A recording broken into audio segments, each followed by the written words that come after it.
Navarros did the same. A sickly silence fell upon the patrons of the game. A striking few got up to go in deep to spare the rest, come to hope which springs eternal in the human breast. They thought if only Casey but could get a whack at that, we put up even money, now with Casey at the bat. But Flynn preceded Casey, as did also Jimmy Blade. The former was a Lulu, and the latter was a cave. So upon the stricken multitude their melancholy sat,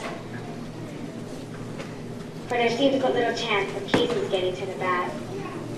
But Flynn let drive a single to the one-minute ball, and Blake the much despised tore the cover off the ball.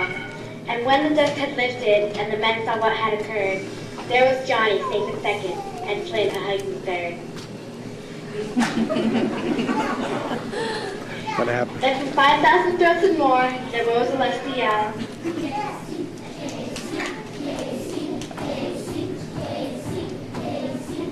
It rumbled through the valley, it rattled in the dell, it knocked upon the mountain and recoiled upon the flat.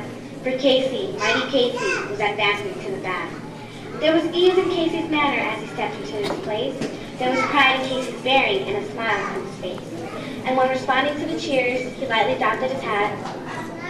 No stranger in the crowd could doubt Casey at the bat.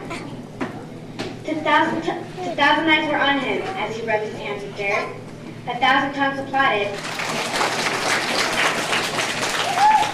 when he wiped them on his shirt. Then while the ribbon pitcher ground the ball into his hip, defiance gleamed in Casey's eye, a sneer curled Casey's lip. And now the leather-covered sphere came hurtling through the air, and Casey stood watching in the haunted grandeur there. Close by the sturdy batsman, the ball he had sped, said Casey. The umpire said. From the benches black with people, there went up a muffled roar, like the beating of a storm waves on a stern and distant shore. Kill! Kill him! Kill the Empire! Shouted people from the stand, and it's likely they'd have killed him had not Casey raised his hand. With a smile of Christian charity, great Casey's visage shone. He stilled the rising tumult, he bade the game go on. He signaled to the pitcher, and once more the spheroid flew, but Casey still ignored it, and the umpire said, Fraud, cried the maddened thousands, and echo answered fraud, but one scornful look from Casey, and the audience was awed. They saw his face grow stern and cold, they saw his muscles strain, and they knew that Casey wouldn't let that ball go by again. The sphere is gone from Casey's lip, his teeth are clenched in hate. He pounds with cruel violence, his bat upon the plate. And now the pitcher holds the ball, and now he lets go, and now the air is shattered by the force of Casey's blow.